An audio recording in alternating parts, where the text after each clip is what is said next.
You are listening to The Plot with a Twist, where we discuss all things books and booze. We are your bookish hosts, Alora and Ro. If you like what you hear, please like, share, subscribe, and give us a quick review on your podcast app.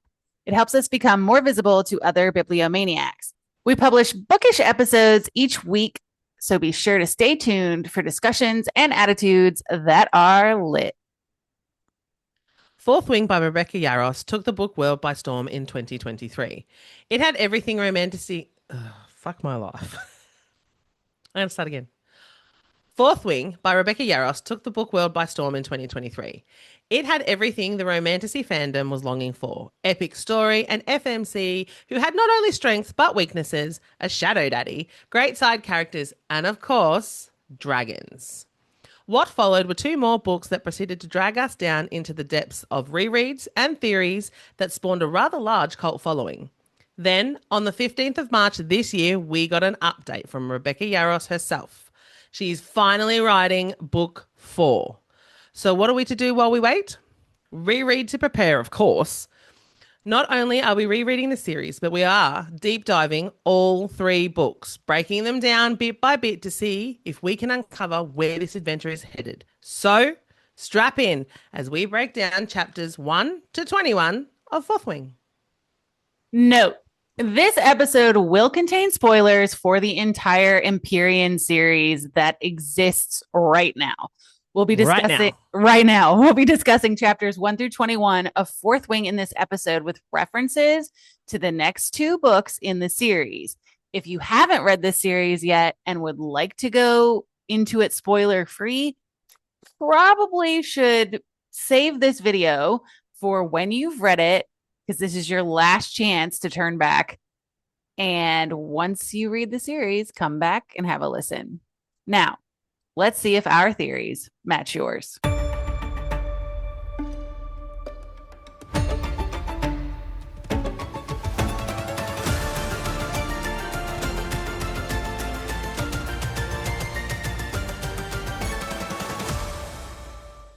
I'm so excited. I'm so excited. I've been living and breathing this series, especially today. Like, I'm notebooks deep. I'm in it. What I find interesting, right, is that we were talking about doing this deep dive and we were going to do the whole thing, right? Originally we were like, we're going to do book 1, all of it. And then you were like, hey, what if we do certain chapters? And I was like, oh, that's going to be a long lot of episodes. We're going to be doing 5 or 6 episodes. I was a little bit worried that we weren't going to get enough content to do the podcast. Or see my suggestions. She's like, no, it's not going to work. I was like, no, it's not going to work. Then she's like, well, we do. Let's just do half a book. Then she wrote it and was like, oh shit. If you haven't caught on by now, it's probably be rather long. So strap in, literally. Get one of our cocktails. Yeah. 23 questions later, I was like, oh, fuck. Actually, it was 24, and then I added one, so it's 25. Oh, nice. Awesome. And there will be side quests, I'm sure. Yes, lots of side quests. All right, so saying that, let's get going. First up, we get the information from Decina in the very first page, before you even start chapter 1. That has text that says, translated into the common language, and that all events are true and the names have been preserved to honor the fallen. First time reading that, I didn't think much of it. However, second time, thoughts? Super significant, obviously. Huge. Super significant, since everybody and their brother is fighting for their lives in this series. However, so it gives 2 pieces of information. So Jacinia has risen to a place of rank by the time this is written, right? However, high as she can go. However, so we assume that these are Jacinia's memories, or she is the narrator, essentially, right? Essentially. Right. Okay, so in the beginning of Fourth Wing, it is said that one of the duties of scribes is to report the present as much as study the past.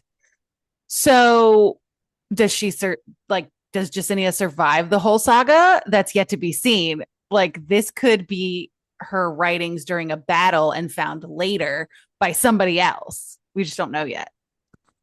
So I have similar thoughts, and I was like, I feel like, yeah, that's why I was like, so I was like, I feel like this is going to be like about the end of the series. So yes, Justinia, it sounds like from that, Justinia is the narrator.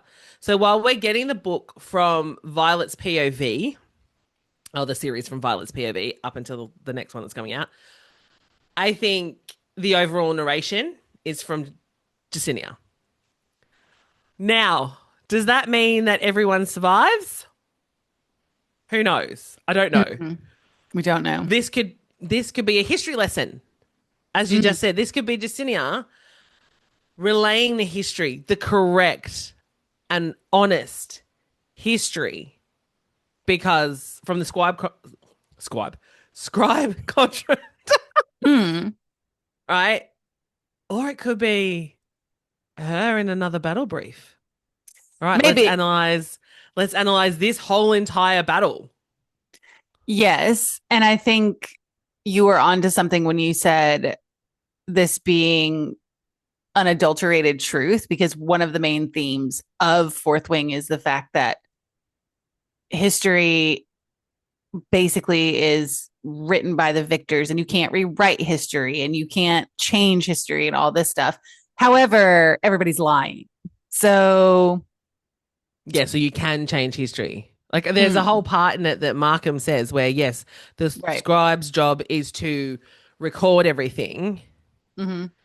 And then it goes on to talk about how her dad, Violet's dad, is like, it only takes like one generation to write it, one generation to, I can't remember the exact quote, but one generation to live it and one generation to completely erase it, and then it's gone. Right. Which is what we got. So I wonder I'm hoping they all survive. Maybe they're all sitting there as Justinia is talking about this, and I'll be like, I'm happy now. But I don't think we're going to get that. Okay. Can we please take a minute to talk about Mama, General Lilith Sorrengail? So as we have read the other books. Yes. So now that we have a bit more information about how she goes in the next two books, do you feel that the fandom misjudged her at the start? Yes, to a certain extent. Absolutely. I was reading this, and I was actually, hang on, I'll see if I can find some of my notes while I'm talking.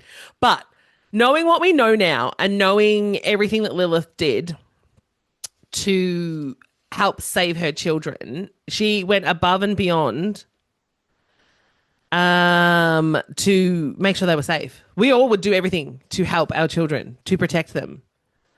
And something that I did not clock the first time that I read this, that I picked up on this time, because listen, it's in an epigraph, right? So you read that and you're like, you know what I mean? Like, it's just a sidebar, so you don't really pay too much attention.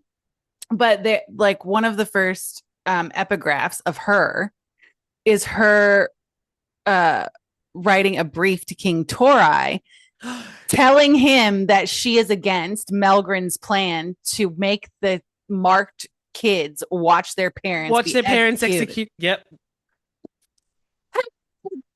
Blocked that at the time. Everyone thought she was such a cunt. I was like, how could a mother do that? As a mom of 4, I was like, how could you do that to your daughter? You're sending her into her death. My literal note here is like, now that you know the truth,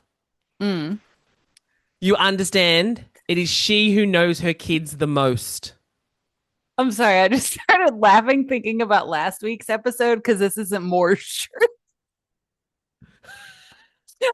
Stop. I don't talk about that bitch. No, I love this. I love this book. So, no bad vibes. You know that it's Lilith who absolutely knows her kids. So Mira's standing there going, you can't do it, Mum. She's going to die. You're sending her to her death. And And Lilith's like, no, she will go. Because Lilith fully understands, and it's in the line where she also says to Mira that Violet has dealt with more pain By every single breakfast. day, yeah, by breakfast, than anybody else in their whole entire lives in that fucking quadrant. Violet, I was like, Mama Sorrengail, you know your kids. Like, you absolutely know your daughter can do this. And you know for a fact, an absolute fact, that if she goes into that scribe quadrant, she's fucking dead. It's a certainty in that quadrant, at least as a rider. She's got a fighting chance. Yeah. Got a fighting chance. Yeah, we were horrible to her. That was me. I'm sorry. Well, okay, but also as a nurturing parent, no. Yes. She cannot be described as warm, okay? Like she's never going to be a warm gentle parent. No, there's no gentle parenting from Mama Sorrengail. Right. Correct. So we're again on the same page. Yeah. Again, funny that. Funny that. All right. In the first chapter, we are introduced to Mira, who is Violet's dragon riding older sister. And Mira helps Violet repack her bag. So after they've had their fight with their mum, Mira's like, let's fucking redo this bag because Violet can barely carry it. And she removes the book of old... She removes the old book of folklore about the dark-wielding Venin. That's the actual quote. It is clear that some Navarian people know of the existence of Venin, even at this point in the book, like first chapter, 3 pages in. Why do you think that they buried the truth? In all honesty, I don't really know. However, that's what I've got. However, I have some theories. So it could be that it was controlled so that they didn't have mass hysteria among the people. Or it could have been a directive from the Empyrean themselves, which is more likely, probably. There's also the possibility that it could have been part of a treaty between Tyrrendor and Navarre at some point. It's possible, but of those 3 options, I'd say the most likely is a directive from the Empyrean about like, you will not publish this information. So I've got here in my notes, I'm not sure that the dragons didn't have anything to do with it. I feel like it's possible. It's very possible. Because here is my thinking. Reading this book. Go. I was going to say, but then again, the same book demonizes dragons. So I think that's like our next question or something. Probably. But I'm not sure that the dragons didn't, 1, give a directive, or 2, see... Because everybody knew at the time, when you're reading this book a second time, everyone knew 600 years ago they were fighting these Venin, right? Yeah, they were 600 years ago. Possibly. Well, they made the wards. Yes. 600 years ago to protect them. I have other theories on that. 400 years ago, they squashed another war. They had the reunification war with bloody Promil and all that shit. Well, seeing as how Promil's stuck outside getting their asses whooped by friggin' Venin, I'd be pissed too if I was them. So the dragon, like everybody at the time, and we know that history was changed, but everybody at the time knew about Venin, which means the dragons all know about Venin. The dragons also all know about that the Griffin riders are not. It's not the Griffins doing shit. So I don't know about that, and we'll get into that. Oh, well, I'm of the opinion that... See, I didn't write anything about the Griffins because that was more in, like, the last half of the book, so I've kind of kept it out. But I feel that the dragons have done something that... This is my take on it, that they've probably done something dodgy. They've been dodge. Well, we'll see. I mean, probably, but I don't know yet. I haven't made up my mind yet about that. It's too big of a conspiracy to be able to figure out, I think, at this I point. know, but we've only got 2 books to go, apparently. But even still, okay. So, looking through the lens of someone who is rereading the series, how significant is it that Violet mentions that this book also demonizes dragons, right? I think, again, you don't pick this up on the first read. If you're going into this very first time, not knowing anything about Fourth Wing and the Empyrean, you would be like, well, the dragons are the good guys because they're trying to protect people. But I think this plays a major role in the books, like huge, huge roles, because as I said, I really do think that the dragons have lied. They've lied. They've done something. I think it's going to be huge. I think we're all going to get the next book, and if we find out in the next book or whatever, we're all going to be like, what the That's my So, theory. I think it's really significant. Mm. Also, in the same paragraph as that, it says that the book warns of the lure of magic, which suggests Venin again, right? Mm-hmm. This makes me wonder if the Griffins are really at the top of the hierarchy, especially in terms of morality. Top of the hierarchy. What do you mean? Okay, so the whole there's Griffins, there's dragons, there's Wyvern, Yep. right? Venin, humans, etc. Blah blah blah. I don't want to spoil what else I'm going to lay on you a little bit down in our, Okay. Okay. but there are other things that are going on magically that make me question which one is actually the most powerful. And we're going to get into this. I'll just wait. I think I'm like melting your brain. A little bit. Okay. Okay. All right. So just hang on to that kernel of wisdom and we'll come back. All right. Well, hold on. Well, hold on. At the start of the book, we get introduced to the gods of Navarre in the very first chapter. How significant do you feel that they will be? Anytime there is a pantheon of deities in a book, they are either going to impact the story on page or off page, and it's always significant. Like I don't think I've ever read a story where gods are introduced where it's just like, oh yeah. Like I don't think, and funny enough, I didn't realize when I went back to do the reread, I didn't realize how early we're introduced to Zanail, the god of luck. Yeah, the god I of was like, luck. shit. Yeah. But I mean, those are things you don't really pick up on because, and this is funny. So, like, all the TikToks where they're like reading a fantasy book and it's like, this is what it sounds like. It's you're so focused on figuring out how to pronounce their friggin' names Yes. that you're not even taking note of what's actually happening. Right. So, like, I think Amari is also mentioned, the queen of the gods. Yeah. Okay. Okay. So, about Amari, page 14. I love that name. Uh-huh. There are only 2 ahead of us now. A woman with a full pack with high cheekbones and an oval face. Sorry, I'll start again.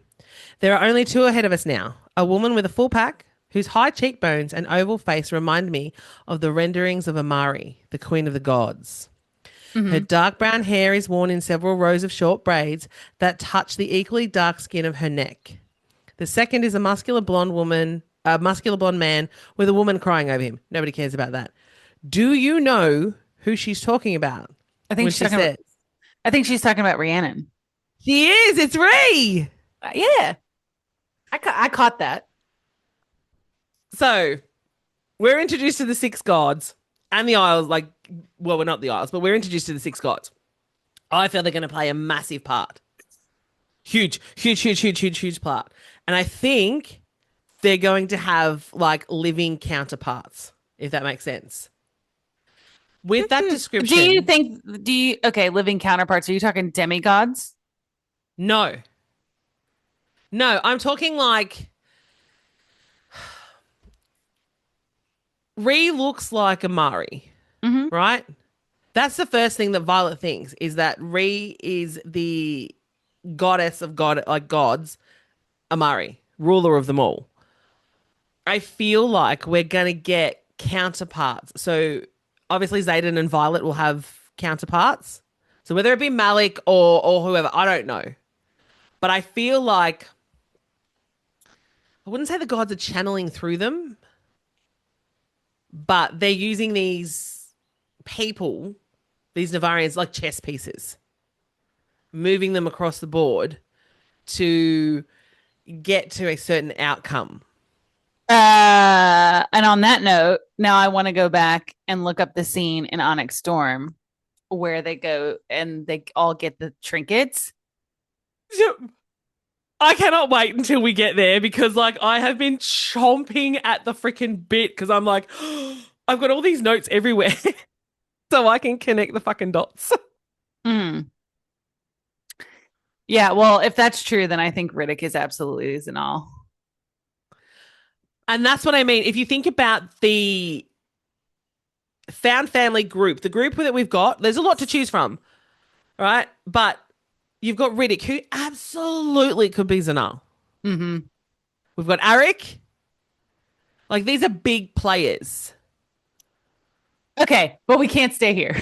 Okay, we can't stay here. Right, okay. Okay. All right, so there are epigraphs at the start of each chapter. We kind of brushed over them a little bit. We are introduced to Major Effendra's Guide to the Riders Quadrant, and in parentheses, it says unauthorized edition. So why do you think it's unauthorized? I have a feeling that this is a little bit like the Book of Brennan. Same. I said the same. Yeah. I feel that these are copies that they shouldn't be using anymore. You know, Markham and his fucking scribes have probably got to them and changed all this shit. And that they are technically, yes, the unauthorized edition. So when we're talking about Jacinia having or being the overall narrator of the series, she's got access to these books. So the original, you know, Riders Guide to the Riders Quadrant and everything. So I feel it's absolutely something that they shouldn't have access to. But Jacinia's like, this is what was originally. This is what we've got now. I also think that it reveals the more violent truths about the Riders Quadrant that nobody wants to say. And I'm going to make this analogy because we're women and all the women out there will understand this. It's kind of like pregnancy, right?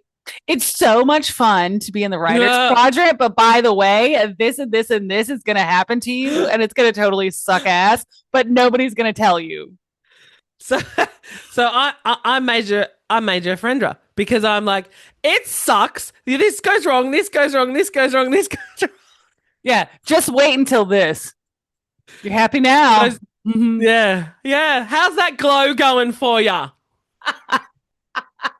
For those of you that don't know, all my pregnancies sucked. Like, real hardcore bad. Sucked. That's funny, though. Okay. I guess because you added questions. Yeah, because you added questions, I just went, no, fuck it. Like, I don't want to reword all the other ones, so you can just have this one. All right, cool. I'm down. Okay, so Xaden and Violet first meet at the Parapet. Knowing what we know now about Xaden and his second signet, which isn't being an intrinsic, how do you interpret their first meeting this time around? Fuck, I laughed so hard. I laughed all the way through this book, rereading it, because every time you're just like, I feel like once you know that and you go back and reread, you're like, he was never malicious. He was also, every time she was like, why is he so fucking hot? I'm like, oh my God, dude. We'll come back to that. Every single time she's standing there at the top of the parapet, right? Mira has just told her, stay away from Xaden. Find Dain, stay away from Xaden. She gets to the top of the parapet and she's like, holy fuck. Mm-hmm. Who is this god standing before me? He's hot as fuck and I want to climb him like a tree. Yep, pretty much. And then I just burst out laughing because I'm like, oh my God, he knows. He can literally, he got the intentions behind your thoughts. He knows you want to bang his brains out. And then, they find out who each other is. And she's just like, oh, holy fuck. Like, he's going to kill me. And you actually read in that sentence, she's just like, is he now going to throw me off the parapet? Like, he's just going to throw me over. And it actually says there that he flinches. Mm. And I'm just like, oh my God, my poor baby. Well, I don't know if you caught on to this either, which I did. And I thought, oh my God. So when she's up in the tree picking those poisonous berries and they're having that meeting, he fucking hides her. Did you catch that? Yes. So he uses his shadows to keep her hidden. And I've he got knew so she much was to say on that point. he knew she was there the entire time. Time. Yeah. The whole time. And we've got go. Oh, I was gonna say he also dropped hints about that all over the place, but you wouldn't read it that way if you didn't know what he could do. Yes. Exactly. Mm-hmm. Every time she's like, how would you know? He's like, I will just know. Mm-hmm. Don't go and talk to this person. Don't do that to this person. And she's like, why the fuck am I listening to you? And I'm like, because you should, you dumbass. That's why he trusted her with his secrets. Yep. Mm-hmm. I have so much to say. We've got little points on that later on. I have so much to say around that. Like, I loved their first meeting because, I laughed so hard because, like, he knew you wanted to jump him. Right. Okay, so as Violet's crossing the parapet, now, this one I'm super excited for too, but as Violet is crossing the parapet, the storm picks up. Having read the next books in the series, is there any chance that this could be Theophanie? Yeah, I think so. Knowing what we know now about Lilith Sorrengail for sure. Yes. And that they all have Venin counterparts. Exactly. So when we were doing this reread, I originally, on my very first read, I was like, and we found out later in the book that, or no, maybe we find out in the first chapter, but we find out that Lilith, her power is storms. Right. So when we find that out, I was like, first read, I was like, fuck me, you could have done something to help your daughter. Like, she's on the parapet, you control storms, you bitch. Now knowing what we know, because leading up to the tower, before she'd climbed it, the storm was there. It was in the distance, right? Mira's like, that's going to come and hit you. You got to be careful. Once she reaches the top of the steps and goes to start onto the parapet, the storm picks up. It starts raining. The wind picks up. She talks about walking across that parapet and gusts of wind hitting her, right? Yeah. Then, once she gets off the parapet, before she tries to knife Jack in the junk, that was great. The rain stops. Yeah, I know. How good was it? I was like, cut them off, love. Should have just made that little flick. But the rain stops. She's like, it's like the rain's like, it actually says in the book that the rain eases. Like the weather eases the second she gets off the parapet. And I was like, knowing what we know, maybe Lilith was trying to help her. So what if Lilith, like the storms weren't that bad because this is Theophanie doing it, and Lilith was secretly magically punching on with Theophanie so that Violet got across. Because it started the second she got to the top of the parapet, like it hit then, and then it dropped as soon as she got off. Possibly, but would Lilith have done that? I reckon she would have. Knowing what we know of the power of Theophany, no, she'd have knocked Violet off easy. Not if she was way far away. If the storm was in the True. distance, she could have been way far away. One. Two, why would Lilith bait Theophany when her daughter's on the parapet? Because Theophany would have been like, all right, bitch, let's go.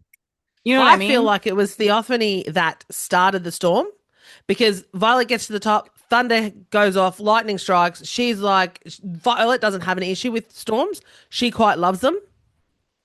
I think that's got to do with her mum and then eventually her power. But I reckon that she got to the top, she goes to step out, and Theophany's like, right, wow, you saw my storm in the distance, now it's on you. And Lilith was like, Lilith did a fucking Molly from Harry Potter, not my daughter, bitch. And she was like, nah, I'll fight it however I can, and just kind of went, well, fuck it. I'm going to have my storm match yours, and hopefully my daughter just makes it across the parapet. I won't make it obvious, but anyway, I think that was Theophany. Possible, for sure. Will we ever find out? Maybe, maybe not. Don't know. Okay, it is stated from the first chapter, a dragon without its rider is a tragedy. A rider without their dragon is dead. This is not explained to anyone. No readers, no nothing. We just kind of accepted it. And why do you think that's the case? I know there's theories around this, and I know a lot of it is to do with the fact that once you bond with a dragon, if that bond breaks, the rider just can't survive it. Right? So if a dragon dies, then you die because your body can't survive without the bond now. That sounds like a cop-out to me. I'm hoping that she explains this. I'm hoping that there's a bigger reason as to why. There has to be another reason. Well, I also think, right, so the only people that can bond dragons in the human world are riders. Yeah. Essentially. Like, we've not seen some regular ass civilian bonding a dragon, right? Yep. So when a bond is broken for the dragon, it's like a deep depression. And we kind of see that with Tarn, Cairn, and Naolin, right? Because he didn't bond for 5 years because he was so beside himself. Just go with it. Theories on that. Yeah, we all have theories on that, but we're going with we're going with. Anyways. So for a dragon, it's deep depression, but for a rider, I feel like it's also without a dragon bond, they have no power. They are defenseless, essentially, in the realm of dragon riders. They're no better than somebody on the ground with a sword and can unlock doors. Like, do you know what I mean? I know what you're saying. But I think it can be part of it.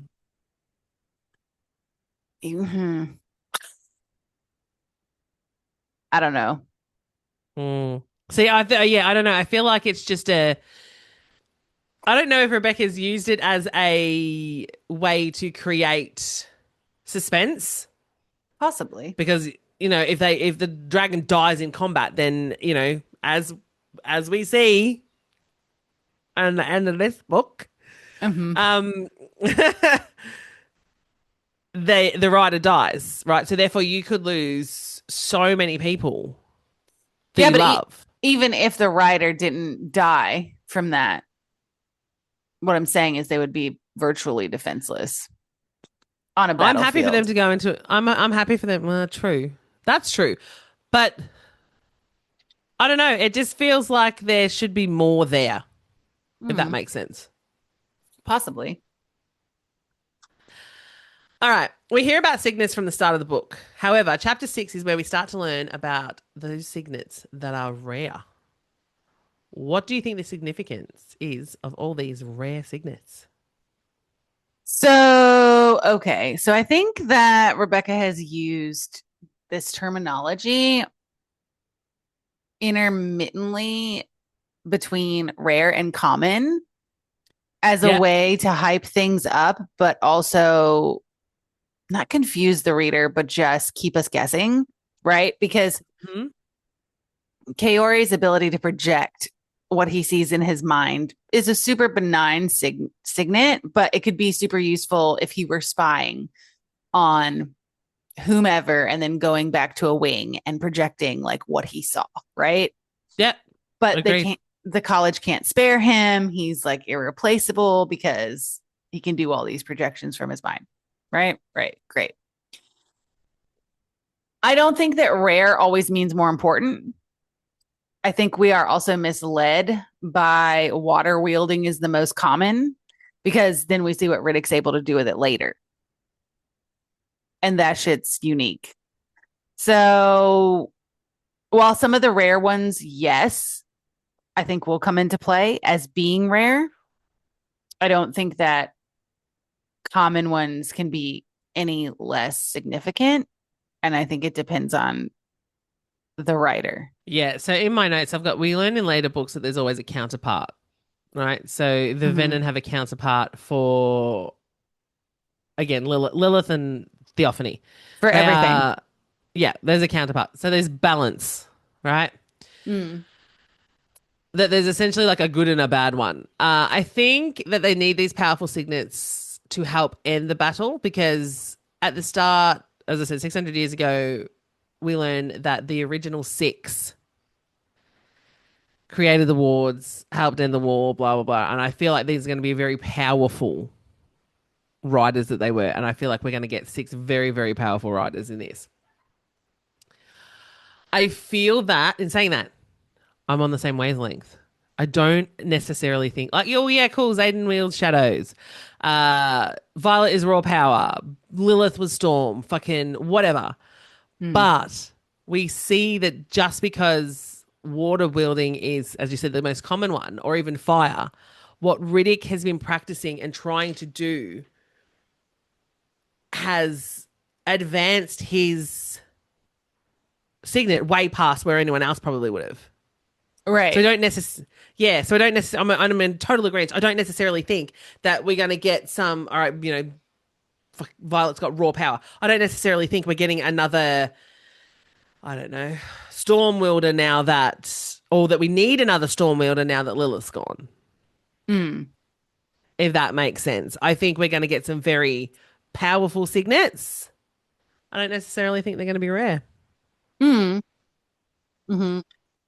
And even with like a fire signet, right?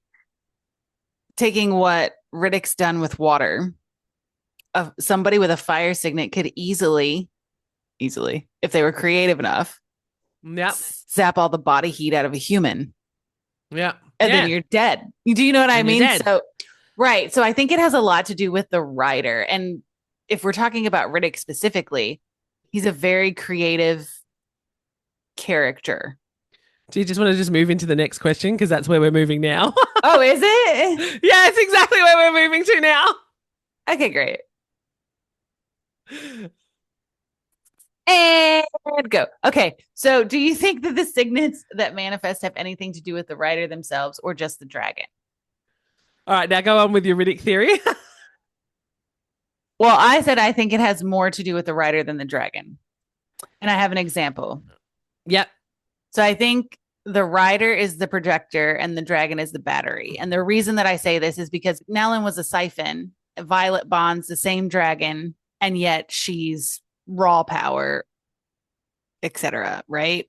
Yeah. It could be argued that the dragon decides, but when I think about Sorrengail and Xaden and his signets, they lend to his actual character arc. Right? Get the fuck out of my head, bitch. So, like, the shadow wielder being secretive and schemy and mysterious, like, that all makes sense. I love you. We're the same. Oh my God. Okay, so I'm the same. I think that the dragons get a sense of who their rider is and what type of magic, so to speak, for want of a better word, what type of magic would best suit them by the person that they are. I think that the signet itself needs to be what the writer needs as well as what's useful. So, for example, yes, Xaden needs to know what people are thinking because of the fact that he's hiding so many fucking secrets. He's rebuilding Orisha. And Tyrandor. He is taking weapons to the Griffins. He's doing so many secretive fucking things. He needs to know. And he needs to stay hidden. And because he's hiding so many secrets, he needs to be he needs not to be seen. He needs to be unseen. And his shadows allow him to do that at any time. Right. Violet, we know, ends up with raw power. It manifests in lightning. But it's raw power. Like that's what Tana's just like lightning, like he's just like power. Violet is a girl who, yes, has strength, but she has many weaknesses. Her body is not as good at staying together, for want of a better word. You know, she's got bad ligaments and all that kind of. Power is not physical alone. And that's what I mean. Power's not physical alone. While Violet has limitations in her body, her intelligence is super high. Mm-hmm. So therefore, her having great power absolutely works for her. I also think that when we get to her second signet, she needs that because she needs to find out where that fucker ends up. And how's she going to do that? Well, she's going to mind walk. There's a lot I have to say about intrinsics here very soon. Oh, I know, I've got heaps to say too. But I feel like the power comes from the rider as much as it does from the dragon, if not more. And I feel like it also, what they can do with their power also depends on the rider. So as a person, we are made, we're 90%, 95% water, right? Yep. The second you read that and Riddick's like, yeah, but look what I can do. I'm like, holy shit, he could just freeze the shit out of people. Like, that's it. Boom, you're done. I think we're 70% water, but it's fine. Whatever. We're not 95% with me walking blobs. Why not? Is it 70? Oh, fuck it. It's over 50. At least. So he could just freeze the shit out of, that's it. He can freeze the water in your body, you're dead. He could extract the water in your body, you're dead. Mm-hmm. Just mummify your ass. Yeah, just mummify your ass. I think that there's so much of it depends on the writer, and I think we missed that first time around. I think we missed that originally because we're like, oh my god, dragons power, you get the power from the dragons, you know, they haven't manifested their power yet, and that depends on the dragon and when they want to give you the power. But we're missing the fact that as writers, they are just as powerful. That's just my take on it. All right. The lies that have been told to the Navarian people are long and deep. This is evident in the secret meeting that Xaden has with the Marked Ones. The political implications in this book are a main plot point. How do you think this affects the characters and their development? Right. So I'm going to put it into present context. Okay. This is a direct assault against the rewriting of history, which has and is happening worldwide. Right. So how do you feel when you know something is historically inaccurate and you're gaslit by the rest of society to deprioritize a concept or lesson that has shaped humanity itself? Right. Exactly. So if we put that concept into this world, it makes my blood boil. It is abhorrent, really. So is it super shocking that we see the Marked Ones angry? No. Also, though, the Marked Ones don't know the whole truth either. And the reason I say that is because they believe, at least some of them believe, that Lilith Sorrengail murdered their families. Yeah. When we know that that's not the case. It was not her idea. She was not a proponent of that at all. And she fought against it. So I think for Lilith, I think she's just wearing the brunt of that. Because it was Melgren. It was Melgren. It was Melgren's dragon that did it. It was fucking Melgren. And the stupid king. They were the ones that decided that this was what they were going to do. Right. Now, for me, I think this is massive. Everything that you just said is absolutely accurate. So history's been rewritten, and these people lost their lives, their families, brothers and sisters were torn apart, houses and homes and everything were destroyed. And then when you're standing in the Riders Quadrant, oh my God, what is wrong with my speech today? When you're standing in the anyway, when you're standing in that quadrant and you're surrounded by people like Dain, right, Mr. Rule following fucking this is the way it's got to be done and blah blah blah, and you know the truth, right? The internal anger you must be feeling towards everybody in Navarre is huge. And you can't say anything or your life is forfeit. Agree. I, however, also think that this is going to deliver major plot points and growth between both sides. So, like the people of Orisha, the Tirish people, and Navarre. Because when it all came, we know it's all come to light now, but when it all comes to light and when they have all joined forces, I think that, well, I'm hoping that the Navarrian people and the writers and everything are like, fuck, man, we are so sorry. I also hope that Orisha is like, yeah, it's all right. It's not your fault. This current generation, it's not your fault. Right. And I think that speaks to a wider concept of don't do as we've done when it all does come out. Like, it is up to you. You're the ones who are going to change it. So do something. Learn from the past. Right. Like this is I think the very theme of this book is to learn from the past. We need to learn from our past mistakes and move forward, because we cannot, and this is very much prevalent in this book, we cannot look back. And all they do in this book is look back. Is look back. Yeah. Okay, so again, we are connecting the dots and breadcrumbs from the whole series in the same meeting of all the marked ones. They all ask when they can kill Violet. At least multiple people. I don't know about all, but this is interesting because we can assume that many are fully aware that Brennan, who is Violet's older brother, believed to have been killed by Xaden's father in the Tirish rebellion, is alive. Why do you think there is such animosity towards Violet, but not towards Brennan? This is a weird one for me. So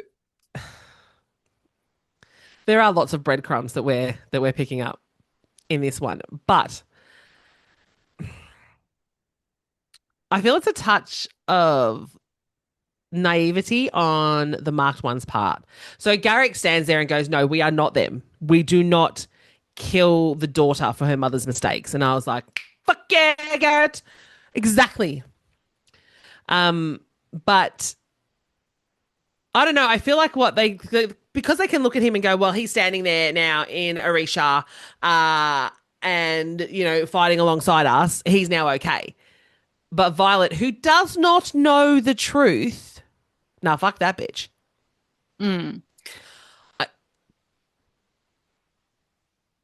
Okay, I was just gonna say I don't know.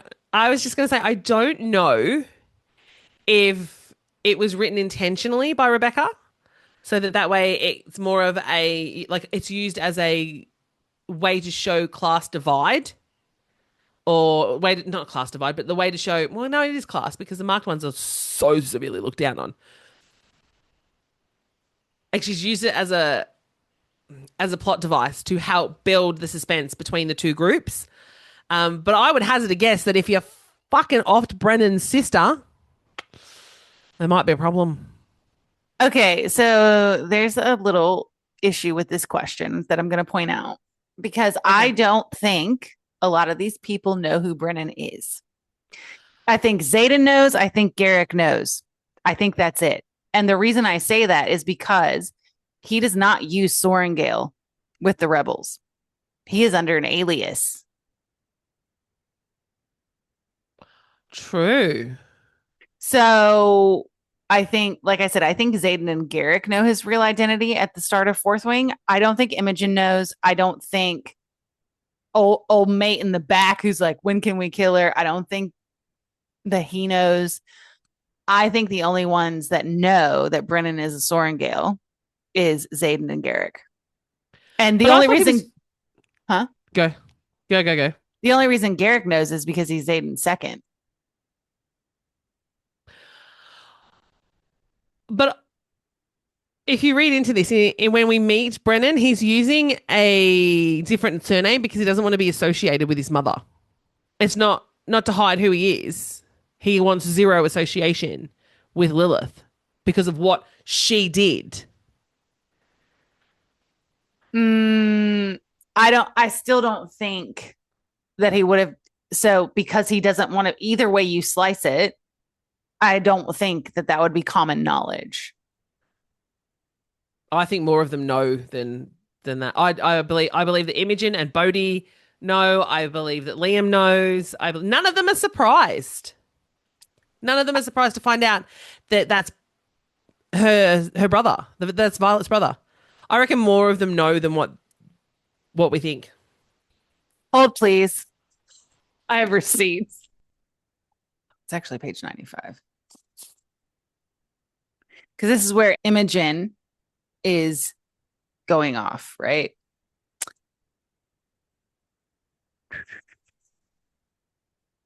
So then she speaks up. Yeah, Xaden, Imogen says sweetly, lifting her pale green eyes to him.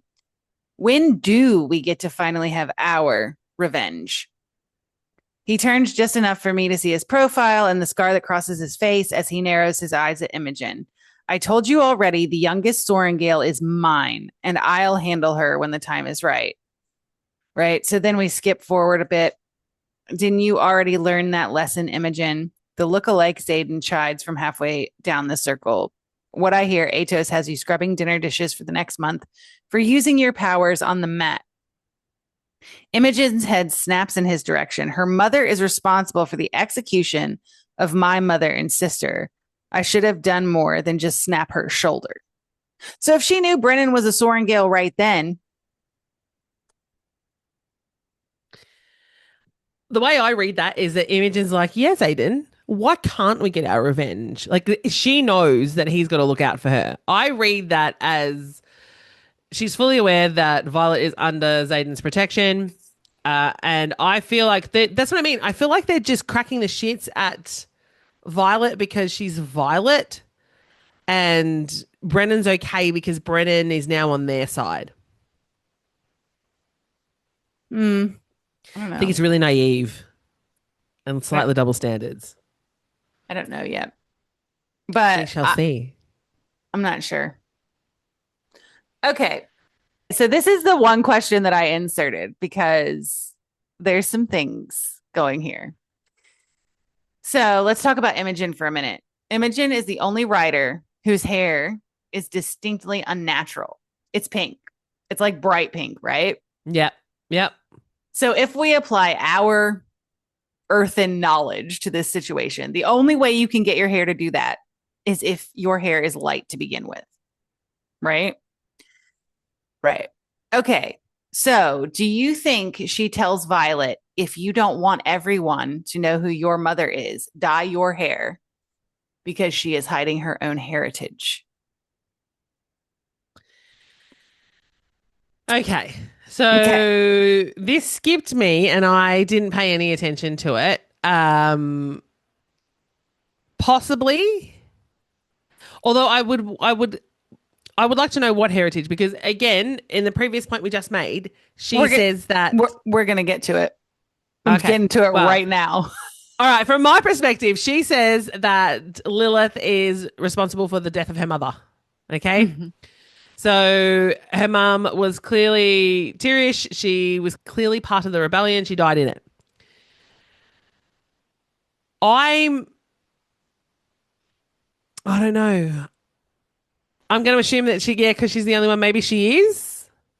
I think it'd be a huge surprise, and I would like it to be, it'd have to be a massive fucking twist.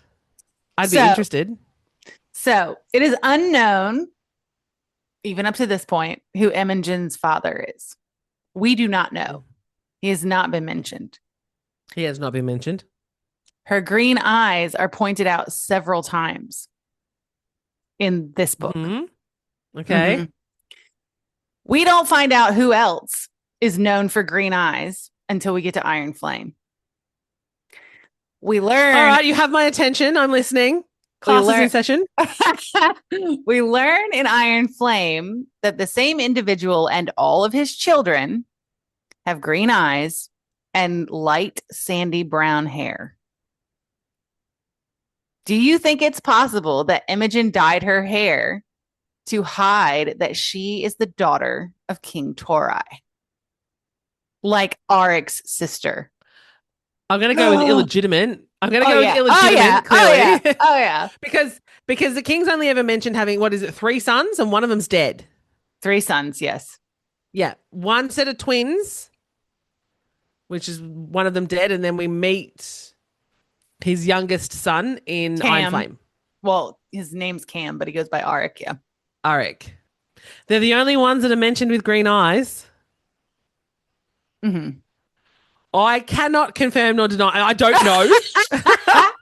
Because, as I said, this whole entire point skipped me. However, we are deep diving all of them.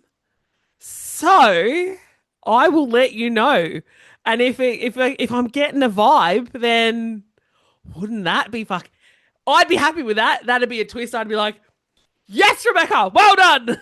But it's like, the reason I brought it up is because it's so telling that Imogen's like, if you don't want anyone to know who your fucking parents are, dye your hair. King Torai would not be a welcome parentage for her at all. Seeing that she's Tirish and of the rebellion, and he is the one that has killed them all. So that's where I went with that. I got Ro to like think about something crazy that she didn't think of before. No, as I said, this whole entire question skipped me, and now I'm going to go, you know what? When I read Iron Flame, I'm going to go and have comparisons of the description that we get of Imogen and the description we get of Aric. I'm going to compare the two. Mm-hmm. And I will tell you that the difference in description between the eyes is that Imogen's are pale, or just plain green, where Torai and his sons have like magnificent or stunning or beautiful green eyes, right? But she's also half Tirish. So okay. All right. I don't know. It's just something I'm working on. Yeah. Hang on. Wait. We got to circle back to Brennan because I forgot something. Oh, okay. We're circling back to Brennan. Go. So Brennan's signet was Mending. Yes. Right. Did you pick up on the fact that it is said that menders can repair bridges? Oh my God. Cloth, I left bodies. I left it out. Okay. I put what else? Question mark, exclamation point. I left it out because I was like, well, we have extra information from the other books, right?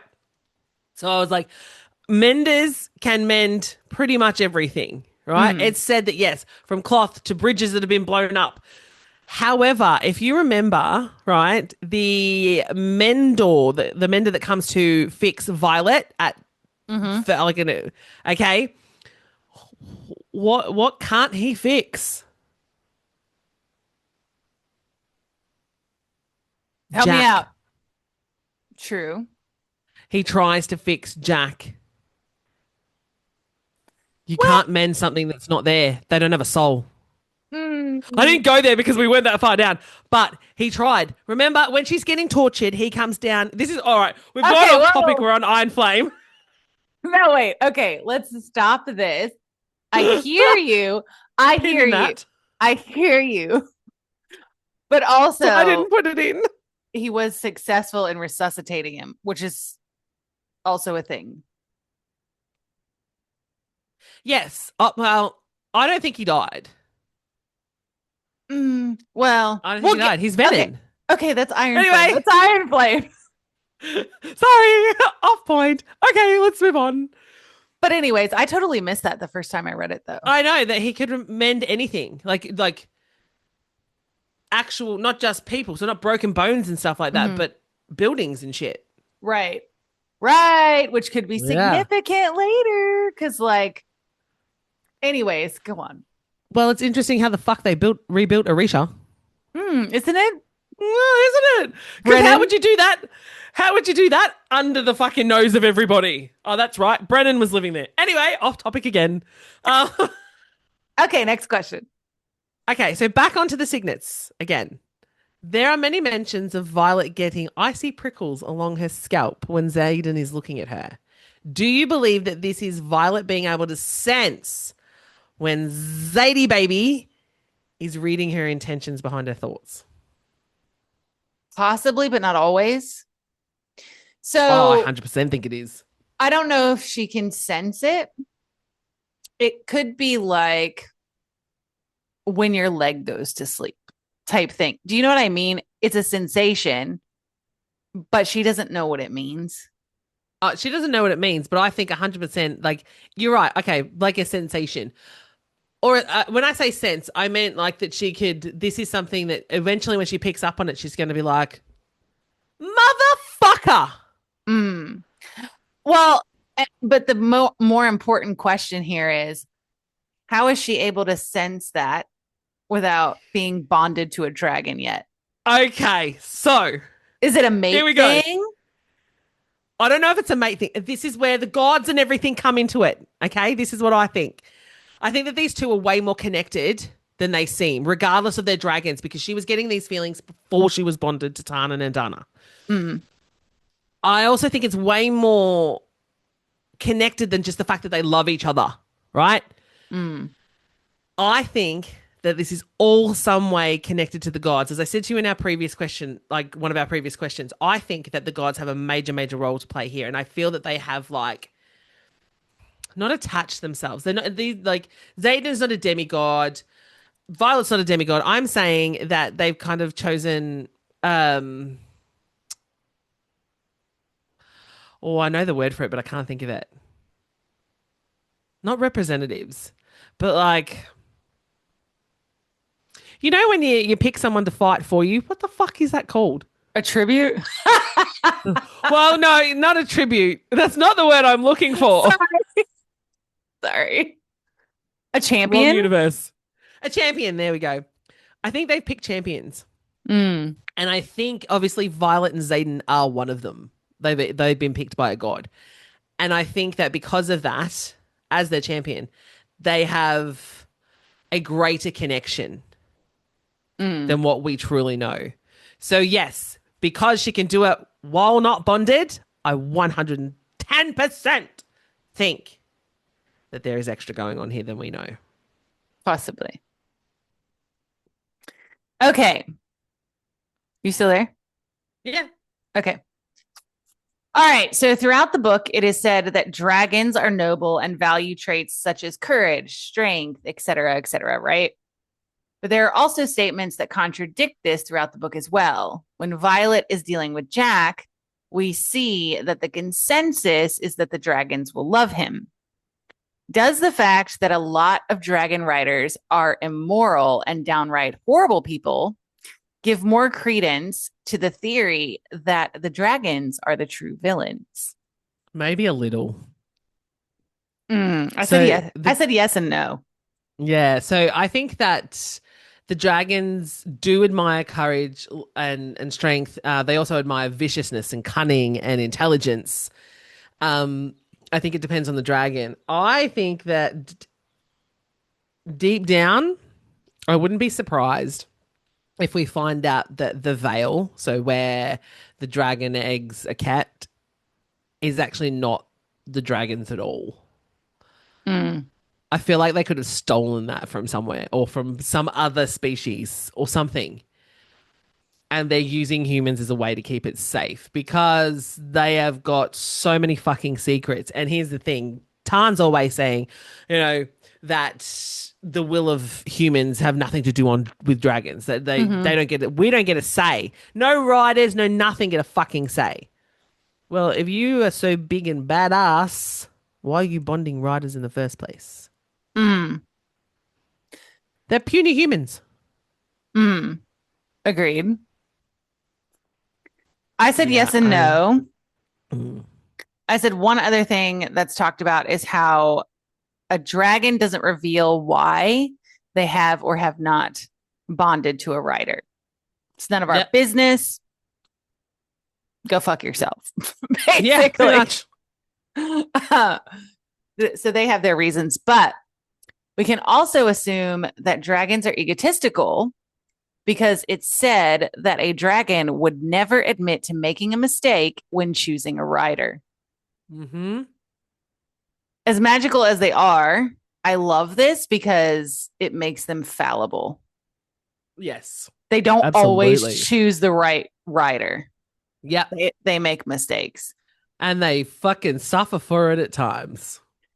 And if we're going to demonize them all, then does that mean that all riders are corrupt and immoral? And then if we do that, then that means Violet is too, and Riddick too, and Liam too. And that dude was never Don't immoral. touch my boy. So you can't, but that's what I'm saying. He was a perfect kid. Yeah. With his integrity and his honesty and all of those things. So no, I don't think all dragons are horrible villains. Just like I don't think all humans are horrible villains, but I think it's the same as in humanity. Like you've got your good with your bad.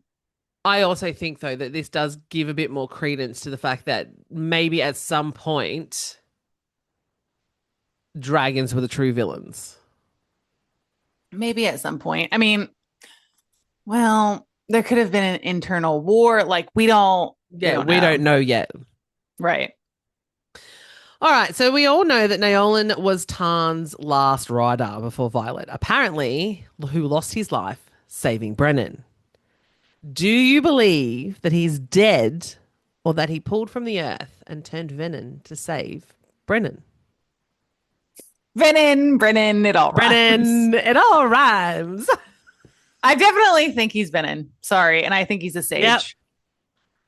I don't know if he's a sage because it's only been 5 years since Brennan died. Mm-hmm. Yeah, that's moving up the ranks pretty fucking fast. Well, Violet's been in Dragon Riders Quadrant for all of 90 days, and she's bonded to dragons. Yeah, true. Okay. I believe that, yes, he is as well. I think because Tarn refuses to discuss him in any way, shape, or form. We do not talk of the one before. But that's why I think he's a sage. Oh, okay. Because, Tarn's this motherfucker didn't just become Venin. He is a sage, and I am embarrassed. I totally chose wrong. I will not admit that shit. His fault. I'm hiding. You know what I mean? And you can absolutely see that grumpy bastard doing that. Mm-hmm. Mm. Yeah, I believe that he did pull from the earth to save Brennan. I believe that he's obviously, because he's a siphon, he's siphoned from the earth. And I think he was able to pull it in really, because he's a siphon, right?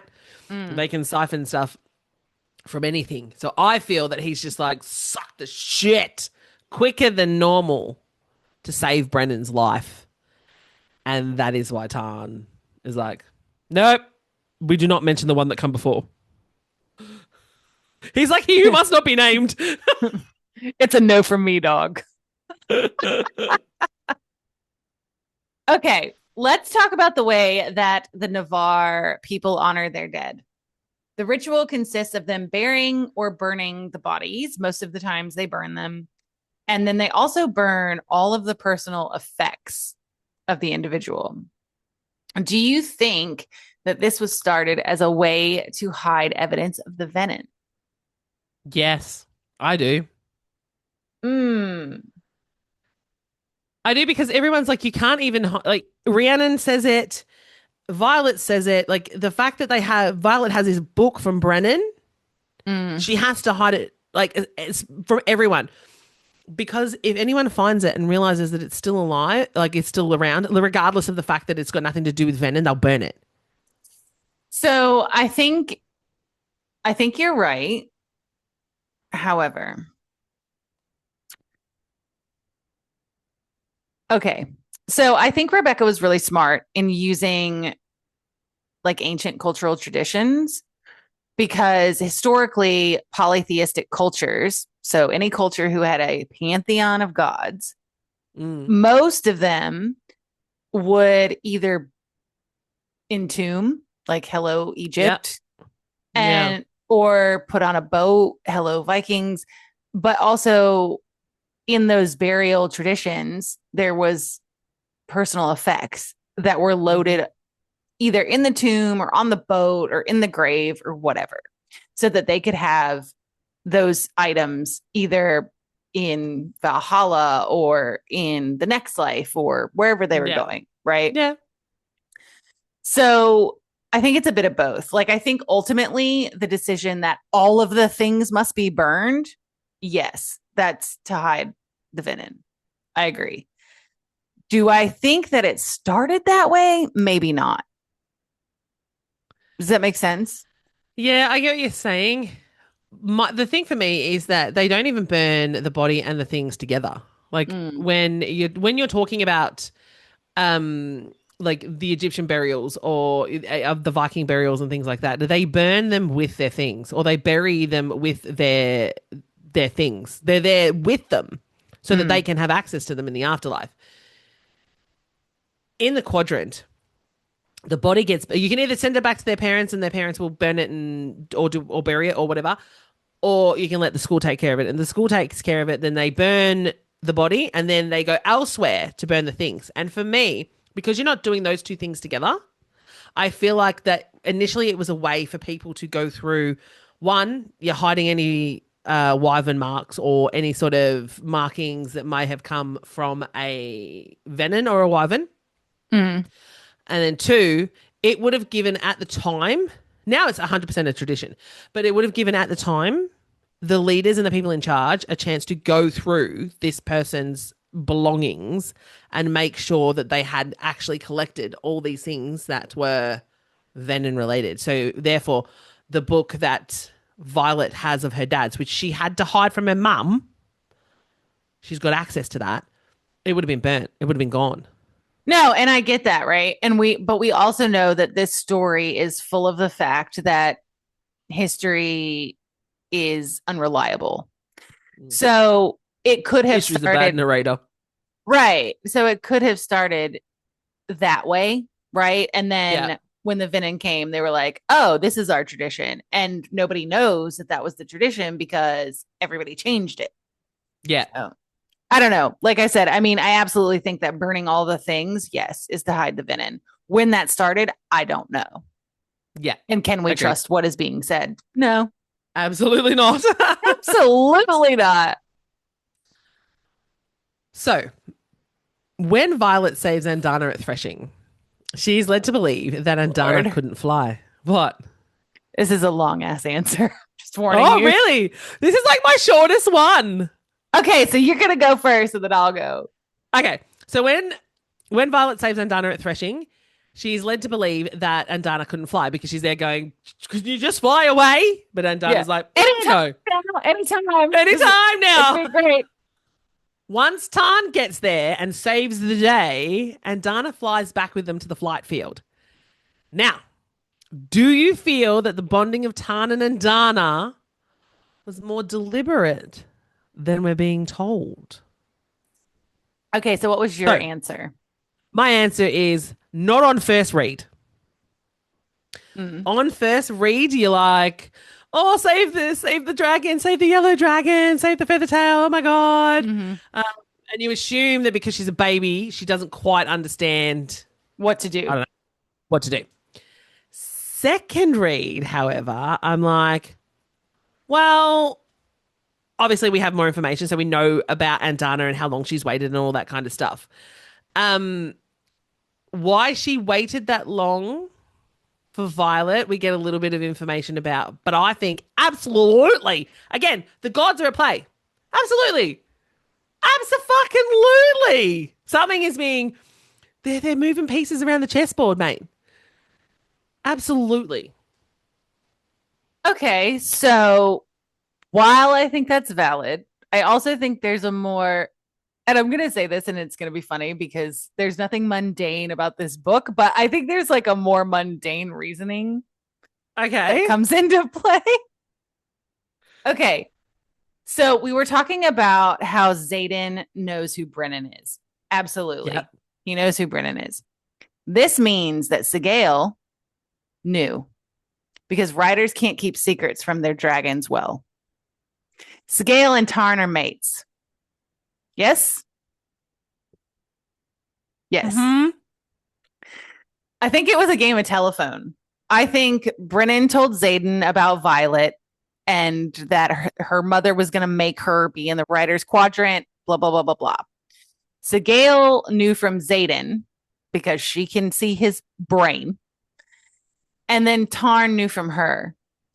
So it's also possible that being mated to Sorrengail, Tarn has been observing Violet the entire time she's been there. Hold on.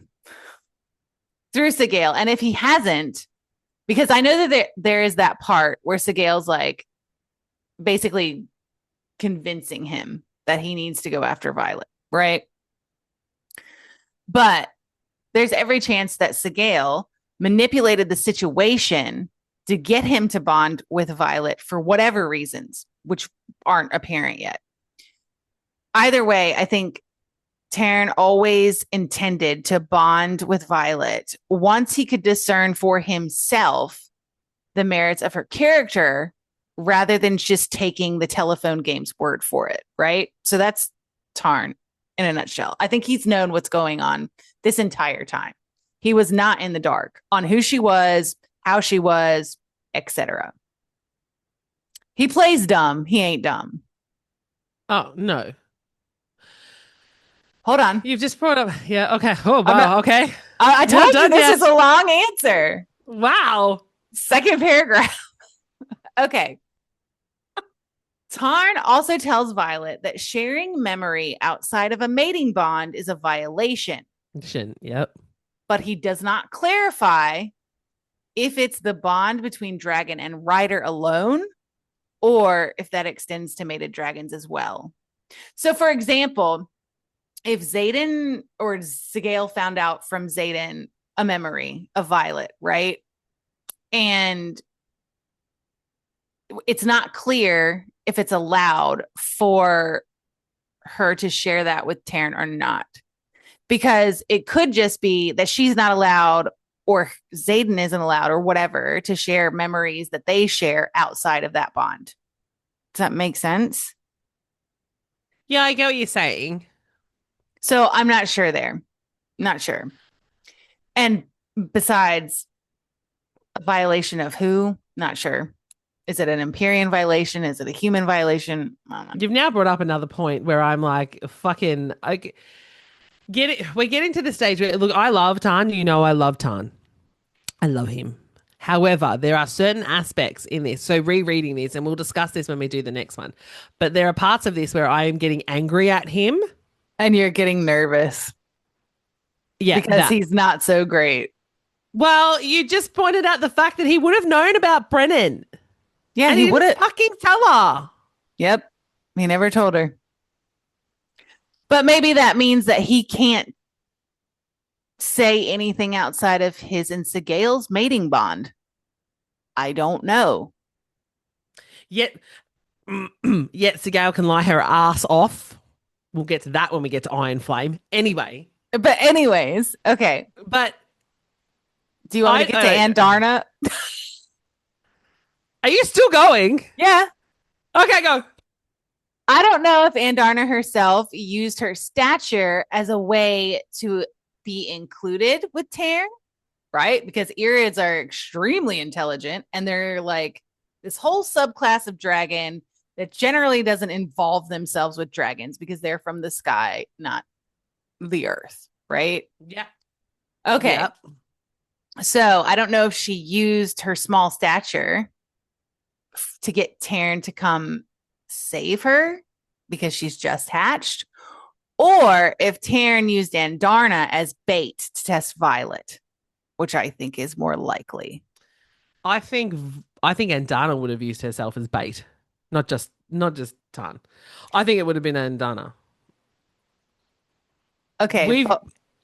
speaking about that, like when you get the juicy bits of her character, you're like, she's an insolent little fucking child who will not listen to anyone. Mm. Also, caveat. So Jack is like one of the ringleaders in this scenario, right? Right. Mm-hmm. So he's not Venin yet. But why didn't the dragons just incinerate him? That's what, when we go back to the point about the dragons being like the baddies, the evil ones, why didn't they just incinerate him? Yes, because he's a fucking cunt. Well, what more specifically, why didn't Tarn incinerate him? No, he was gone by the time Tarn got there.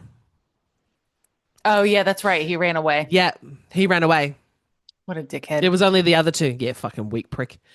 It was only the other two that were there still. And Tarn, the other one, Oren survives because he attacks her. Mm. The other one, Tarn incinerates. But the biggest revelation out of all that was Tarn absolutely knew who Brennan was the entire fucking time. So I don't want to be pissed off at my man. I don't. But I'm sorry to tell you. Well, look, you can rationalize that and being like, well, he couldn't because of the mating bond. Yeah, but you know how much I like Sorrengail, really. Yeah, but at the same time, but we can go further into it in the next one. Yeah, I was gonna say no, it's fine. Keep those thoughts and write them down for the next one. I will. Okay. So there's one person we have not yet discussed that managed to anger every single fan. I think we named him Dain the Stain. Dain the Stain. We know that Dain looks to be heading into his redemption arc now after Onyx Storm, and he's with Sloane, and I'm shipping that. But anyways. Do you know apparently she came out and said they were endgame too? I was sitting on that information so long. Just okay. Anyways. Anyway. That makes me so happy. Sorry. Eyes on me. Oh, that was so good. Anyway. You're like, okay, daddy.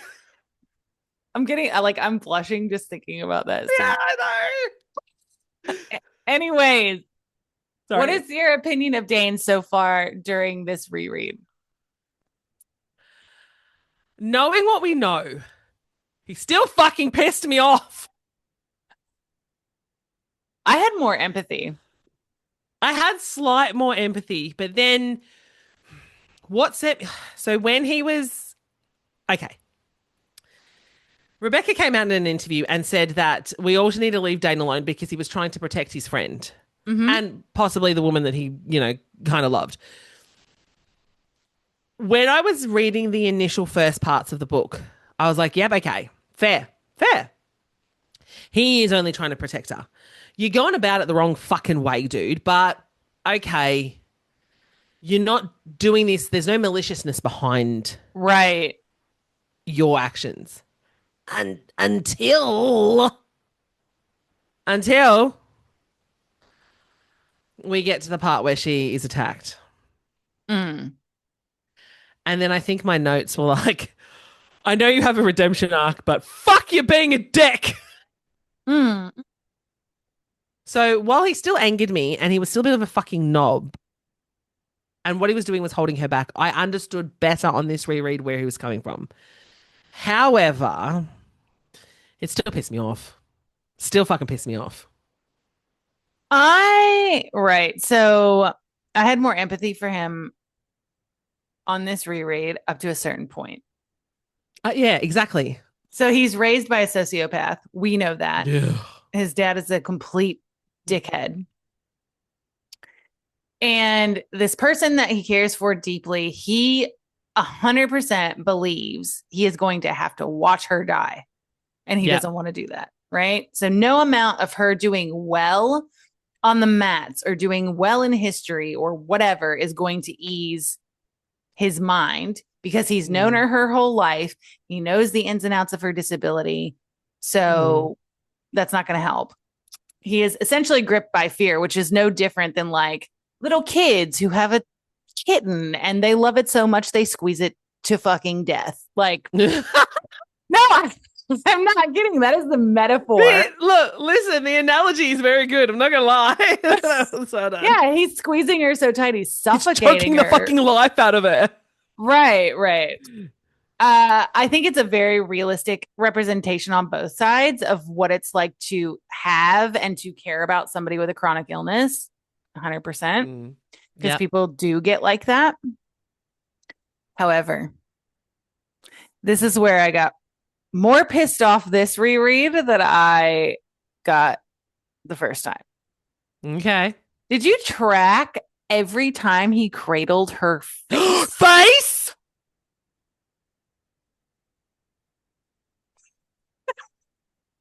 I have those points right coming up in a question. Oh. Yes, I fucking did. So now I'm thinking that he lied in Iron Flame because there's even one instance where he's cradling her face and she has a thought. I can't remember what the thought was. Like I have the page number, but I'm not going back. She has some sort of thought and he immediately removes his hands and shoves them in his pockets. Like, and flinches. And I'm like, what is he looking like? He has been reading her memories this entire time. And this is where I feel that eventually, once Violet finds out, like connects the dots to the fact that every time she's had this prickling sensation when Xaden's been looking at her, do you want to go? No, keep going. Keep going. Okay. I feel like this poor woman is going to have her feminine rage moment, right? And be like, fuck the two of you, you assholes. Mm-hmm. He was constantly fucking trying to read my intentions behind my thoughts. You're touching my face left, right, and center for the first for my first year. Neither of you two gave a fucking flying fat rats about me and my feelings and my privacy. Like, I feel like this poor girl is about to get dumped on. Well, which is funny to me because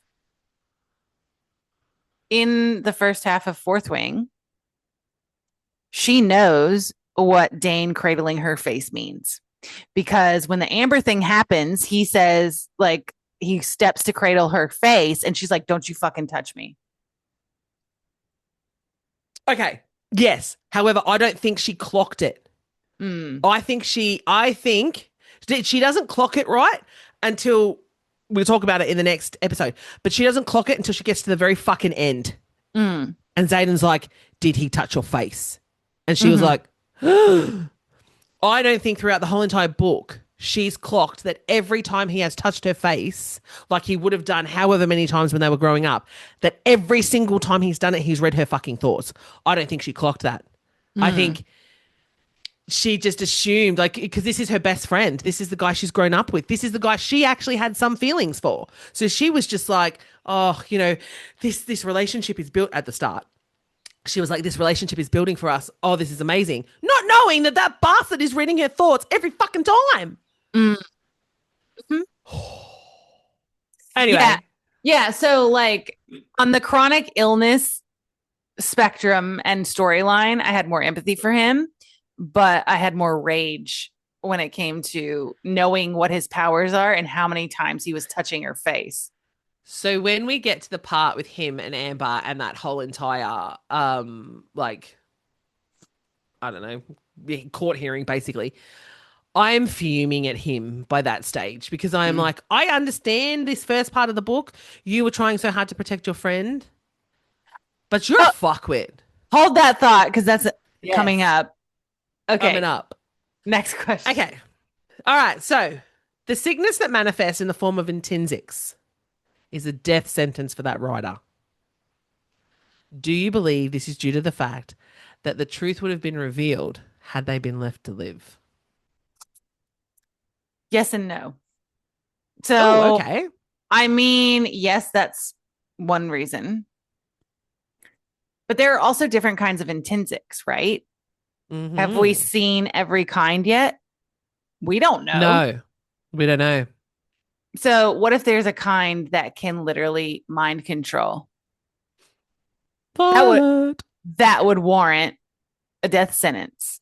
Like, well, we don't know the breadth of her powers, right? But okay, let's say she can mind control. But let's say that mind control was an intrinsic that was known, etc. Why wouldn't you want that person to not exist or not be powerful? Do you know what I mean? Like, yeah, because you could absolutely be a double agent. You know what I mean? Like, for security reasons in a military situation. Fuck no, you wouldn't want that. I absolutely think it's a death sentence for them, because if those powers manifest, then especially in Navarre, they would lose control of the hold that they had on everyone, thinking that the Griffins were the bad guys and the Griffin Rider or Griffin Flyers were coming to kill them all. They would have lost it. They would not have had control for as long as they did, because if it was known, like that kid that comes down and he starts like just rattling off everybody's thoughts, he would absolutely be able to be like, Venin are real, blah, blah, blah, blah. And he'd be like, motherfucker. And because it was a legitimate signet, people would be like, fuck. So we're being lied to. I absolutely think they were done for, because, yeah, no one wants that. Okay.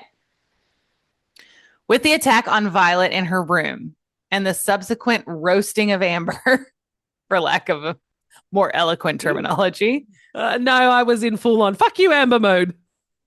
Do you feel that this was the turning point for Violet and her relationship with Xaden and Dain? Absolutely. Yeah, I said definitely. Up until that point, she still had an alliance with Dain, because Dain was her best friend. Whether the fact that she was highly attracted to Xaden, it didn't matter. She still had this significant portion of herself that was like, Dain is who I've always wanted, and I shouldn't be wanting Xaden. I think this scene was absolutely and utterly so significant to Amber lets 7 or 8 first year writers, unbonded first year writers, into her room so that they can kill her. She wants her out of the picture, and I will back myself in this 100%. It's not for because she's the weakest link. It was 100% because that bitch wasn't happy with the fact that Dain was giving Violet more attention than he was Amber. Right. So who saves her? Well, is Andana, but Xaden. Xaden rocks up and just fucking wipes the floor with everyone. Doesn't give a shit. He's just like, you touched her, you're dead. Now, yes, he's doing it under the banner of, if you die, I die, because of the bond between Stan and Sorrengail. Right. Right. But up until that point, he's still technically been the bad guy. So to speak. And Dain's still been the good guy. Right. So Xaden saves her, protects her, and then goes into, so she's already in her mind at that stage going, he's not going to believe me. Xaden wants to know how they got in, and he's not going to believe me. Even if I tell him, he's not going to believe me. Because she knows full well that Dain would not. Because of the relationship that Dain has with Amber. Now, and because of the person that Dain is. So when she tells him and then he goes into bat for her, he stands up there and he's like, nope, this is what happened. And the person that initiated this was Amber. She's like, holy shit. He backed me. He believed me. And then in that split second later, Dain spins around and let me touch your face. And she's like, fuck you. Yep. This was written brilliantly, because the switch that was flipped, the turnaround that we had from the good guy to the bad guy and the bad guy to the good guy. So from villain to hero and hero to villain was amazing. All of a sudden we see Xaden in this light that, hang on a minute, this guy's actually a good guy. yeah, all right, he's, kind of dodgy in some aspects. But morally, ethically, he's a good guy. And then we get the guy that we've always thought was, all right, not a bad guy, but not like the good guy. The hero is a complete dickhead. She, oh my God, it was so significant to her, to the storyline, to the plot, to Violet's development as a character within herself, as a writer, as as a woman. It was just fucking beautiful. Chef's kiss. I also loved how Xaden protected her using the rules. I know, that was so good, right? Because you're like, shove it up your ass, Dane. Yeah, right? It was kind of an extra slap in the face. And this is where we see that Tarn actually, because Violet is the one that says, can you share what happened? And he's like, well, it shouldn't be shared out of a mating bond. And she's like, well, how else? He's up there defending me. I need you to do this. So he shares with all the dragons that this is what happened. This is Violet's memories. And Dane's just like, oh my God, I don't know what to say. How about sorry, motherfucker? Are you okay? No, you just said something that triggered something in my brain. Okay. Dane's standing there like, and like, how about sorry? How about sorry? Sorry, Violet. Okay, so you just said that Tarn, which you're right, Tarn told Violet that he couldn't share her memories outside of the mating bond, right? So that's between Rider and Dragon. I don't know. I thought that was between Xaden and Tarn. How do we know? Hold up. No, because she instructs him and says, show them only what they need to know. So it has to be Rider and Dragon. So what if Xaden Okay, here we go. So Violet says, can you see my memories? I asked Tarn. Share them. Yes. His head snakes left to right ever so slightly. A memory has never been shared outside of a mating bond. It's considered a violation. Xaden's up there fighting because I told him it was her. Help him. And gods, I admire him for it. I take a deep breath. Only what they need to see. Right. So it was Violet that told Tarn what to show the other dragons. Yes. That being said, what if Xaden was like, Scale, show Tarn Violet, or tell him about Brennan? Could have been done. It absolutely could have been done, and they can share that. But so what Tarn does is show every other dragon their Violet's thoughts. Yeah, but Scale and Tarn are mated. Yes. So their bond is like a one-lane superhighway, if you will. Yes. I think they can pick and choose which dragons they show, especially if they're mated. I agree with that. I agree. Because I don't think he showed every single dragon that he knows. I think he showed the dragons that were there. Right, exactly. But it says mating bond, so I'm assuming that that's just between him and Sorrengail, not between him and Violet. We're going to have to... Rebecca, can you come to the front and clarify, please? That's funny. Okay. Throughout the book, there are hints everywhere that the battle against the Griffins is a lie. Do you have any theories on why they've been fighting and lying for the last 600 years? Okay, strap in. This is Unhinged. Unhinged edition. This is out there, so we'll see.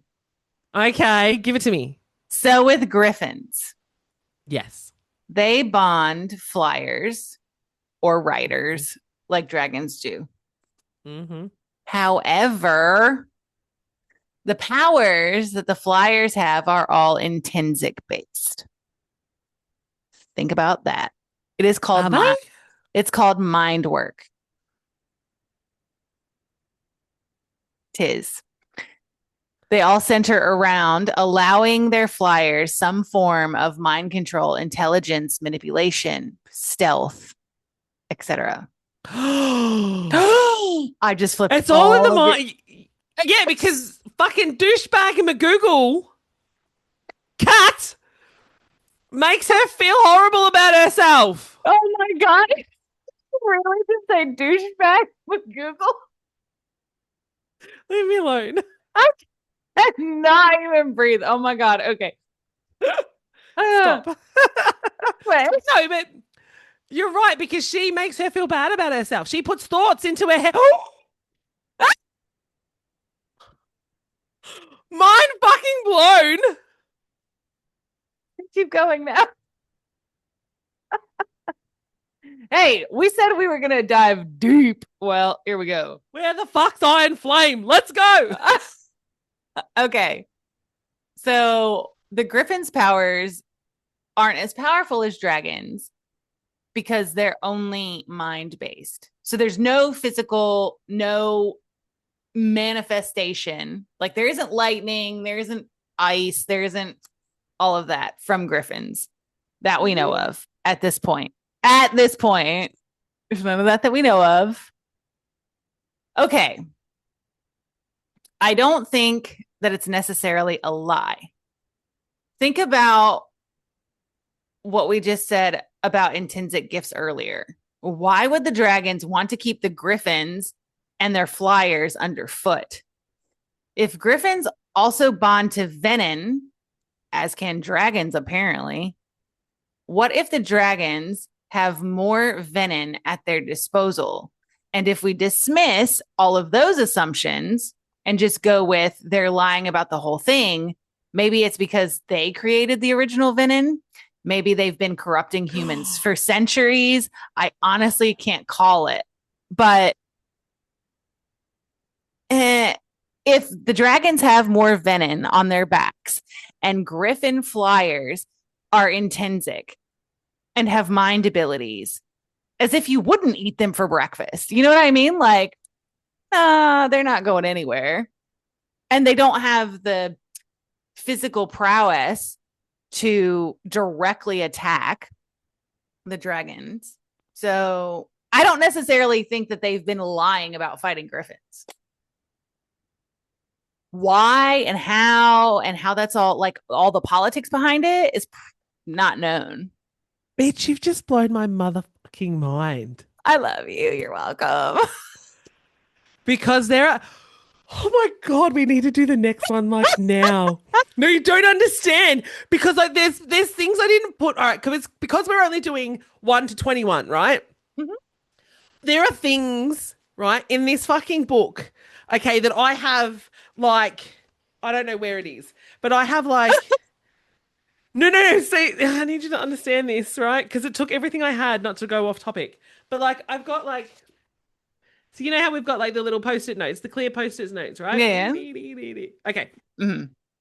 I have so many of these throughout this book that is alluding to the fact that there is something I just don't understand about this 600-year fucking war, which makes no goddamn sense to me. But I left it out because I was like, well, technically, you don't really find out much about this until the end of this, like, towards the end of this book. But none of it makes fucking sense. None of it makes sense. The current story that Violet is told, that the Venin, from what we know, the Venin, 3 brothers started this bullshit. One bonded a dragon, one a griffin, and one got the shits. So, decided to fucking pull from the earth. My question is, because there's a part in here where Violet finds out, about the Venin and the Griffin Riders and what fucking Xaden's been doing, and she's pissed. She's pissed at Xaden, she's pissed at Tarn because he knows. And during that war, that little battle that they have at the end of the book, Resin, Tarn, there was something going on. She's like, Tarn, you need to let everybody know. And he's like, yep, I've let all the dragons know, the griffins know as well. And she's like, you can communicate with griffins? And he's like, yeah, how do you think we communicated before humans got involved. And I was like, why the fuck do you need humans then? What is the reason for this bullshit fucking fight? You are I'm going to go back to what I've said about Throne of Glass. Fucking, what's that other shit one I hate with the dragons? Game of Thrones. Game of Thrones. I'm going to go back to Game of Thrones and be like, you're a motherfucking dragon. You can set fire to shit. I understand that you can't burn the venin, right? But if you fuckers could communicate this whole entire fucking time, why bond in the first place? You are fire-breathing dragons with power already. You are griffins. You don't need humans. It doesn't make fucking sense to me. There is major part of this thing missing. I agree. Your theory, however,